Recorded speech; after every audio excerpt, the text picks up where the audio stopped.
अगर आपने अभी तक हमारा चैनल सब्सक्राइब नहीं किया तो फौरन सब्सक्राइब कीजिए, साथ ही बेल आइकॉन पर क्लिक करें ताकि मजीद आने वाली वीडियो जो वक्तन फवक्तन आपके लिए इस चैनल पर अपलोड करते हैं वो आपको वक्त पर मिलती रहें और आप उनसे मुस्तफीद होते रहें। सहाबी रसूल सल्लल्लाहु अलैहि वसल्लम फरमाते हैं कि एक दिन रसूलुल्लाह सल्लल्लाहु अलैहि वसल्लम फरमाने लगे कि या सहाबा तुझे बताओ कि गुनाहों में से सबसे बड़ा गुनाह कौन सा है। तो सहाबा इकराम रज़ियल्लाहु ताला अन्हुम अजमाइन ने अर्ज़ किया, या रसूलुल्लाह सल्लल्लाहु अलैहि वसल्लम ज़रूर इरशाद फरमाइए। तो रसूलुल्लाह सल्लल्लाहु अलैहि वसल्लम ने इरशाद फरमाया कि गुनाहों में से सबसे बड़ा गुनाह ये है कि अल्लाह रब्बुल इज़्ज़त के साथ किसी को शरीक ठहराना और वालिदैन की नाफरमानी करना, ये गुनाहों में से सबसे बड़ा गुनाह है। हज़रत सैयदना अबू हुरैरा रज़ियल्लाहु ताला अन्हु रिवायत करते हैं कि एक दिन एक सहाबी रसूलुल्लाह सल्लल्लाहु अलैहि वसल्लम की बारगाह में हाजिर हुए और अर्ज़ करने लगे कि या रसूलुल्लाह सल्लल्लाहु अलैहि वसल्लम कि वो कौन है कि जिसकी मैं सबसे ज़्यादा खिदमत करूँ। तो रसूलुल्लाह सल्लल्लाहु अलैहि वसल्लम ने इरशाद फरमाया कि वो तेरी माँ है कि जिसकी तू सबसे ज़्यादा खिदमत करे।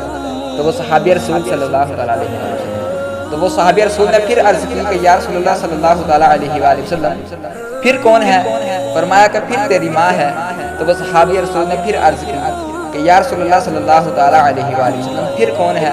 फरमाया कि फिर तेरी माँ है। जब वो सहाबी रसूल ने चौथी मरतबा अर्ज़ की तो रसूलुल्लाह सल्लल्लाहु अलैहि वसल्लम ने इरशाद फरमाया कि वो तेरा बाप है। मालूम हुआ कि खिदमत के 3 दर्जों पर माँ का हक है और चौथे पर बाप का हक है, लेकिन माँ जो होती है वो माँ ही होती है। वो था ना एक शख्स, उसकी शादी हुई तो उसने अपनी बीवी के दुपट्टे के साथ अपना चेहरा साफ किया। तो उसकी बीवी ने भला क्या जवाब दिया। उसकी बीवी कहने लगी तूने तो मेरा दुपट्टा ही गंदा कर दिया है। तो वह शख्स ने फिर अपनी माँ के दुपट्टे के साथ अपना चेहरा साफ किया। तो उसकी माँ ने भला क्या जवाब दिया। उसकी माँ ने कहा बेटा दुपट्टा गंदा है, मैं तुझे साफ ला कर देती हूँ। हज़रत ख्वाजा अबू अस्फ़राइनी रहमतुल्लाहि तआला अलैहि नमाज़ फजर के बाद अपने घर तशरीफ़ ले गए। तो थोड़ी देर बाद किसी ने दरवाज़ा खटखटाया। तो जो आपका खादिम था ना उसने दरवाज़ा खोला और पूछा कि कौन है। तो वो कहने लगा कि मैं हुजूर का फलां मरीद हूँ और मैं हुजूर से मिलना चाहता हूँ। तो वो खादिम ने जाकर हज़रत ख्वाजा अस्फ़राइनी रहमतुल्लाहि तआला अलैहि को कहा कि या सैयदी आपको बाहर कोई मिलने के लिए आया है। तो हज़रत ख्वाजा अस्फ़राइनी रहमतुल्लाहि तआला अलैहि ने फरमाया कि उसको अंदर आने दो।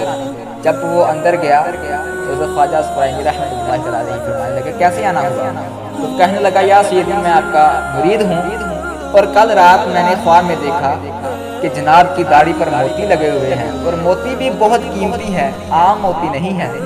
तो हज़रत ख्वाजा अस्फ़राइनी रहमतुल्लाहि तआला अलैहि फरमाने लगे कि कल रात मैंने अपनी माँ के कदमों को बोसा दिया था। कल रात मैंने अपनी माँ के कदमों को चूमा था और जो मेरी माँ के कदमों के साथ जर्रे लगे हुए थे वो मेरी दाढ़ी के साथ लग गए, जो रात उन्हें ख्वाब में देख ली। वो थी ना एक औरत, वो एक औरत थी ना, वो एक बुजुर्ग की बारगाह में हाजिर हुई और कहने लगी कि या सैयदी मेरी बेटी है ना उसके घर में औलाद नहीं होती, मैं काफ़ी दूर से आई हूँ, मैं जहलम से आई हूँ और मेरी बेटी के घर में औलाद नहीं होती और आपसे दुआ की दरख्वास्त है कि आप दुआ फरमा दीजिए कि मेरी बेटी के घर में औलाद हो जाए। तो वो बुजुर्ग रहमतुल्लाहि तआला अलैहि फरमाने लगे कि आप दुआ करें अपनी बेटी के लिए। तो वो औरत कहने लगी या सैयदी मैं आपसे दुआ करवाने के लिए आई हूँ इतनी दूर से, आप नेक हस्ती हैं, आप अल्लाह के वली हैं और आप मेरी बेटी के लिए दुआ करें। तो वो बुजुर्ग रहमतुल्लाहि तआला अलैहि फरमाने लगे कि बीबी ध्यान से सुन ले कि एक पलड़े में 70 वलियों की दुआ को रख दिया जाए और एक पलड़े में एक माँ की दुआ को रख दिया जाए तो फिर भी माँ की दुआ का पलड़ा भारी होता है। वो था ना एक बेटा, उसकी माँ थी और एक उसका बाप था। उसकी माँ फोत हो गई। जब उसकी माँ फोत हो गई तो उसके बाप ने नई शादी कर ली। जब नई शादी की तो एक दिन अपने बेटे से पूछने लगा बेटा तेरी पहली माँ ज़्यादा अच्छी थी या फिर ये वाली माँ ज़्यादा अच्छी है। तेरी पहली माँ ज़्यादा अच्छी थी या फिर नई माँ ज़्यादा अच्छी है। तो बेटे ने आगे से क्या जवाब दिया। बेटा कहने लगा अब्बाजान पहली माँ तो झूठी थी, वो झूठ बोला करती थी। तो बाप हैरान हो गया और कहने लगा बेटा वो कैसे झूठी थी। कहने लगा अब्बाजान जो पहली माँ थी ना वो मुझे कहा करती थी कि बेटा अगर तू बाहर खेलने के लिए गया, जो टाइम मैंने तुझे बताया है, अगर तू उससे थोड़ी देर भी लेट हुआ तो मैंने तुझे खाना नहीं देना। تو ابا جان میں باہر کھیلنے کے لیے جاتا اور جو ٹائم ماں مجھے بتاتی اس ٹائم سے کافی لیٹ ہو جاتا تو ماں میرے پیچھے آتی اور مجھے خود گھر لے کر جاتی، مجھے اپنی گود میں بٹھاتی اور مجھے اپنے ہاتھوں سے کھانا کھلاتی۔ ابا جان وہ مجھے اپنے ہاتھوں سے کھانا کھلاتی، وہ کہتی تھی کہ میں نے تجھے کھانا نہیں دینا اگر تو گھر لیٹ آیا۔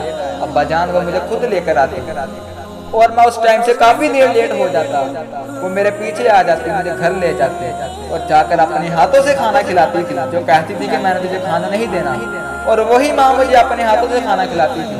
ابا جان جو یہ والی ماں ہے نا، آج 3 دن ہو چکے ہیں، اس نے مجھے کھانا نہیں دیا، کیونکہ اس نے بھی مجھے کہا تھا کہ بیٹا اگر تو باہر کھیلنے کے لیے گیا اور تو لیٹ گھر آیا تو میں نے تجھے کھانا نہیں دینا۔ لیکن جو ماں ہوتی ہے نا وہ ماں ہی ہوتی ہے، جیسی بھی ہو۔ کسی نے کہا ہے نا کہ جس گھر دے وچ ماں نہیں ہوندی اس گھر دے وچ شاں نہیں ہوندی، جے پت منگے جاں ماں کولو تے ماں دے منہوں نہ نہیں ہوتی۔ اللہ رب العزت سے دعا ہے کہ اللہ رب العزت ہم سب کو اپنے والدین کا فرما بردار بنائے، ان کی خدمت کرنے کی توفیق عطا فرمائے۔ اللہ رب العزت ہم سب کو نیک